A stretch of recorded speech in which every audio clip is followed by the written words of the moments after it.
పిల్లలారా, క్రీస్తు వారి పేరట మీ అందరికి నా వందనాలు.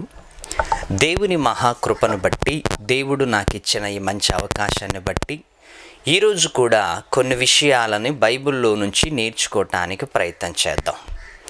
ఎందుకంటే దేవుడు గొప్పవాడు, గనుడు కాబట్టి ఎక్కువగా దేవుని గురించి బ్రతకాలనుకున్నప్పుడు, దేవుడి గురించి నేర్చుకోవాలనుకున్నప్పుడు, దేవుడి గురించి చదవాలనుకున్నప్పుడు దైవ గ్రంథాన్ని ఎక్కువగా ధ్యానించటం మనం నేర్చుకోవాలి.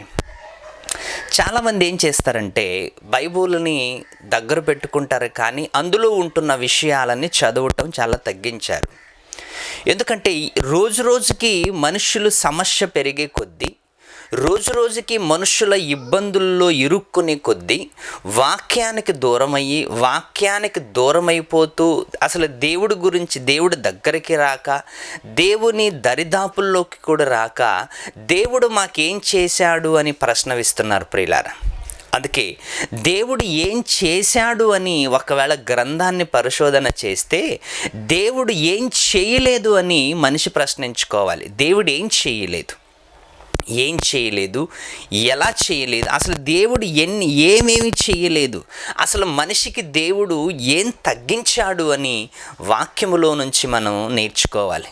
ఎందుకంటే దైవ గ్రంథంలో మనకి ఎన్నో విషయాలను దేవుడు రాయించినప్పుడు, ఎన్నో విషయాలను మనకు దేవుడు నేర్పించినప్పుడు వాటిని మనము పాటించకుండా, వాటిని మనము నేర్చుకోకుండా లేనిపోని విషయాలను లేవనెత్తుకొని, లేనిపోని విషయాలను బయటపెట్టుకొని దేవుణ్ణి ప్రశ్నించటం చాలా మంచి పద్ధతి కాదు.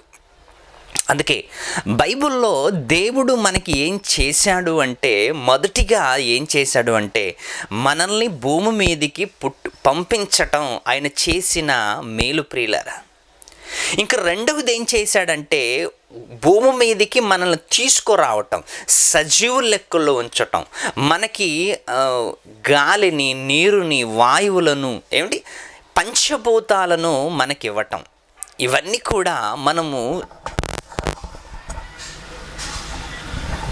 కూడా మనము చూడగలిగితే ప్రియులారా, దేవుడు చాలా చక్కగా మనకి అన్ని విధాలుగా మనల్ని కాపాడుతున్నట్లుగా, అన్ని విధాలుగా మనల్ని చూసుకుంటున్నట్లుగా మనకు కనిపిస్తుంది. అందుకే దేవుడు ఆది కాండములో ఒక మంచి మాటని వ్రాయించాడు. బైబిల్లో మనం చదువుకుందాం. ఆది కాండము 2వ అధ్యాయము 1వ వచనం. ఆది కాండము 2వ అధ్యాయము 1వ వచనం.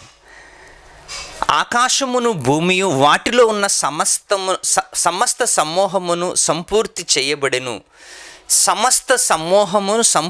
చేయబడెను. దేవుడు తాను చేసిన తన పని 7వ దినములోగా సంపూర్తి చేసి, తాను చేసిన తన పని అంతటి నుండి 7వ దినమున విశ్రమించెను. తాను చేసిన తన పని అంతటి నుంచి దేవుడు విశ్రమించాడు అనుంది. తాను చేసిన తన పని అంతటి నుంచి. తన పని ఏంటి? ఇంతకీ తన పని ఏంటి?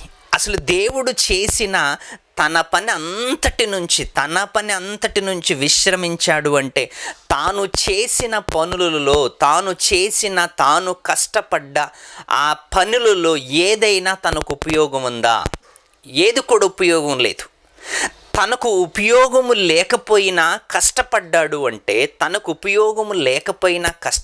అంటే, నిజంగా ఆయన మనకి ఏం చేశాడు అని మనిషి ప్రశ్నిస్తున్నాడు చూసారా. ముందు దేవుడి గురించి తెలుసుకోవాలి. అనవసరంగా నోరు పారేయకూడదు, అనవసరంగా దేవుడి గురించి మాట్లాడకూడదు, అనవసరంగా దేవుణ్ణి మనము ప్రశ్న వేయకూడదు. దేవుడు ఏం చేశాడు అని దానికంటే ముందు, దేవుడు ఏం చేశాడు అనటం కంటే ముందు దేవుడు ఎన్ని చేశాడు అని ఆలోచిస్తే అద్భుతంగా మనకి దేవుళ్ళలో నుంచి ఒక పాఠం, బైబిల్లో నుంచి ఎన్నో పాఠాలు మనకి దొరుకుతాయి ప్రియులారా. తాను చేసిన తన పని అంతటిలో నుంచి దేవుడు విశ్రమించాడు అంటే, తాను చేసిన తన పని అంటే తన పనిగా భావించుకున్నాడు మన పనిని. దేవుడు తన పనిగా భావించుకున్నాడు మన పనిని. అసలు మన పనిగా భావించుకున్న మన పనుల్ని మన పనులుగా భావించుకుంటాం. దేవుడు పనిని కూడా మనం ఎలా ఊహించుకోవాలంటే మన పనిగా ఊహించుకోవాలంట, మన పనిగా ఊహించుకోవాలంట. కానీ మన పనులను మన పనులుగా ఊహించుకుంటాం, దేవుడి పనులను ఒక కాపరికి అప్పగిస్తాం. దేవుడి పనులను ఒక కాపరికి అప్పగిస్తాం. కాపరికి అప్పగించిన మనము మన పనులు మనం చేసుకుంటూ వెళ్ళిపోతాం. కానీ దేవుడు మాత్రం అలా చేయలేదు ప్రియులారా. దేవుడు మన పనిని తన పనిగా ఎంచుకొని 6 రోజులు కష్టపడ్డాడంట. 6 రోజులు కష్టపడ్డాడు అంటే అందులో ఎన్నో జీవరాశులు, ఎన్నో ఫలాలు, ఎన్నో చెట్లు, ఎన్నో ఎడారిలు, ఎన్నో సముద్రాలు, ఎన్నో కొండలు, ఎంతో ఆనందమైన ఈ విశాలమైన ఈ అనంతమైన విశ్వాన్ని దేవుడు తయారు చేశాడు అంటే నీకోసం నా కోసం కాదంటారా ప్రియులారా? నీకోసం నా కోసం. అసలు నిన్ను నన్ను ఈ లోకములోకి పంపటానికంటే ముందు, నిన్ను నన్ను ఈ లోకములోకి తీసుకురావటానికంటే ముందు దేవుడు ఎన్ని చేశాడు, ఎంత కష్టపడ్డాడు, ఆయన కష్టాన్ని మనం ఎందుకు గుర్తించలేకపోతున్నాం? ఒక్కసారి ఆలోచించండి. ఎందుకు గుర్తించలేకపోతున్నాం? ఎందుకు ఆలోచించలేకపోతున్నాం? బైబిల్లో 7వలోగా తన పని అంతటిని పూర్తి చేసుకొని దేవుడు ఏం చేశాడంట? విశ్రాంతి చేశాడంట. విశ్రాంతి చేయటానికంటే ముందు పని చేశాడు. దేవుడు పని చేశాడు. మరి పని చేసిన దేవుడు మరి ఏదైనా కోరుకోవటం తప్పు కాదుగా. 6 రోజులు కష్టపడ్డ దేవుడు, 6 రోజులు కష్టపడ్డ దేవుడు ఆ పనికి ప్రతిఫలముగా మన నుంచి ఏదో ఒకటి ఆశించటం తప్పు కాదు కదా. అందుకే ఆయన ఏమంటున్నాడంటే, మీ పనిని నా పనిగా భావించుకున్నాను, మీరు నా పనిని మీ పనిగా భావించుకోండి అంటున్నాడు ఆయన. నా పనిని మీ పనిగా భావించుకోండి, మీరు నా కోసం బ్రతకండి, నా వాక్యాలను సమాజానికి అందచేయండి, నా ఆజ్ఞలను లోకానికి అందచేయండి అని ఎన్నో విధాలుగా దేవుడు గ్రంథములో మనకి రాయించి ఉంచాడు ప్రియులారా. ఎన్నో విషయాలను రాయించాడు, ఎన్నో మాటలను మనకు నేర్పించాడు. అలాంటప్పుడు దేవుడి గురించి మనం ఎక్కడ కష్టపడుతున్నాం, ఏం నేర్చుకుంటున్నాం, ఏమి దేవుడికి మనం సమాధానం ఇస్తున్నాం ప్రియులారా? అసలు దేవుడంటే మనిషి భయపడాలి, దేవుడంటే మనిషికి వణుకు పుట్టాలి, దేవుడంటే మనిషి గజగజ వణికిపోవాలి. అలాంటిది విడిచిపెట్టి దేవుడా అంటే ఈరోజు దేవుణ్ణి ఎలా పిలుస్తున్నారంటే ఓరే దేవుడా. చూసారా? అసలు దేవుణ్ణి గౌరవించవలసిన ఈ సమాజంలో, దేవుణ్ణి గౌరవించి పూజించవలసిన ఈ ప్రపంచము ఓరే దేవుడా అని దేవుణ్ణి వెక్కిరింతులతో దేవుణ్ణి పిలుస్తుంది అంటే అసలు దేవుడి గురించి సమాజానికి ఏమర్థమైంది? మీరు ఒకసారి ఆలోచించండి. దేవుడి గురించి సమాజానికి ఏమర్థమైంది? అసలు దేవుడికి మనిషికి ఉన్న సంబంధం ఏంటి తెలుసా? ఒక తండ్రి కొడుకుల బంధం, ఒక భక్తుడికి దైవానికి ఉన్న బంధం, భక్తుడికి దేవుడికున్న బంధం ప్రియులారా, తండ్రికి కుమారుడికున్న బంధం. ఈ బంధాలన్నీ మనిషి మరిచిపోయి ఓరే దేవుడా అని దేవుణ్ణి వెక్కిరింతులుగా పిలుస్తున్నాడు అంటే, దేవుణ్ణి వెక్కిరింతులుగా మాట్లాడుతున్నాడు అంటే మనిషికి దేవుడి గురించి ఏమర్థమైంది? దేవుడి గురించి మనిషికి ఏ విధంగా అర్థమైంది? ఒక్కసారి మీరు ఆలోచించండి ప్రియులారా. అందుకే 7వలోగా తన పని అంతటిని పూర్తి చేశాడంట.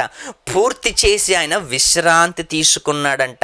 విశ్రాంతి అంటే ఆ రోజు తీసుకున్న విశ్రాంతి నేటికి కూడా ఆయన విశ్రాంతిలో ఉన్నాడని కాదు, నీకొక ఎగ్జాంపుల్గా చూపించటానికి, నీకు ఎగ్జాంపుల్గా నేర్పటానికి దేవుడు తన పని అంతటిని పని చేసిన తర్వాత మనిషి విశ్రాంతిలోకి వెళ్ళాలి.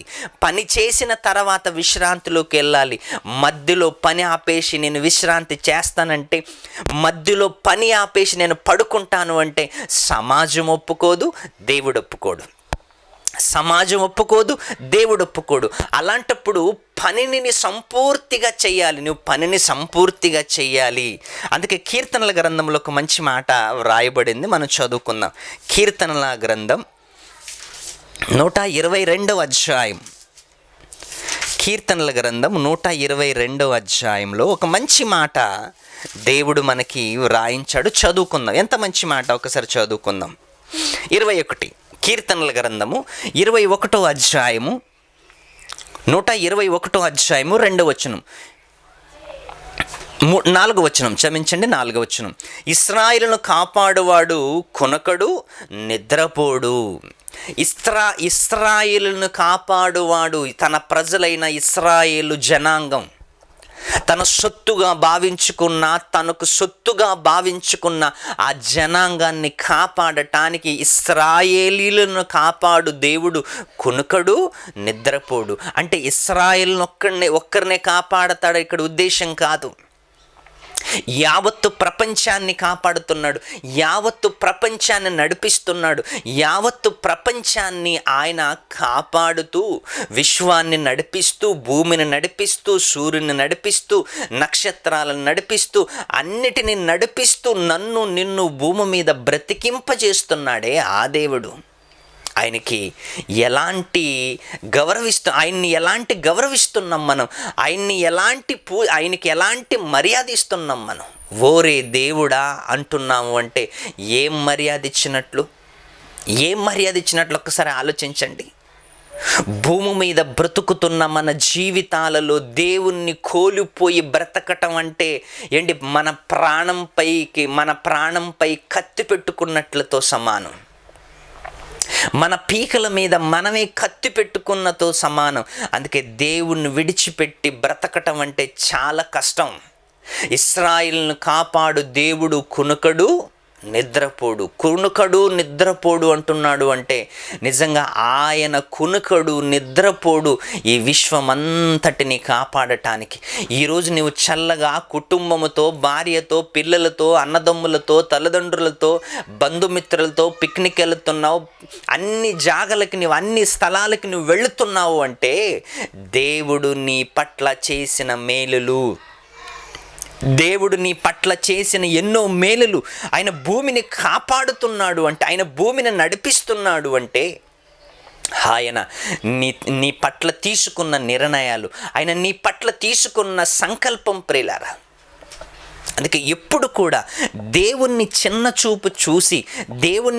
చూపు చూసి మనం బ్రతకటం అంటే చాలా కష్టం. ఎప్పుడు ఆయన్ని చిన్న చూపు చూడకుండా చక్కగా దేవునిలో మనం ఎదగటానికి ప్రయత్నం చేయాలి.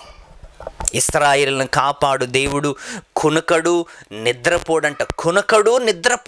ఈరోజు నువ్వు కునుకుతున్నావు, నిద్రపోతున్నావు, హాయిగా ఆనందంగా కుటుంబముతో నువ్వు ఉన్నావు అంటే ఈ స్వేచ్ఛ దేవుడికి లేదు ప్రియులారా. ఈ స్వేచ్ఛ దేవుడికి లేదు. అందుకే చక్కగా దేవునిలో మనం ఎదగటానికి చక్కగా మనం ప్రయత్నం చేయాలి. దేవునిలో మనం ఉంటూ దేవునిలో మనం కట్టబడాలి. దేవునిలో కట్టబడటానికి మనం ప్రయత్నం చేయాలి. అందుకే దేవుడు చాలా గొప్పవాడు ప్రియులారా.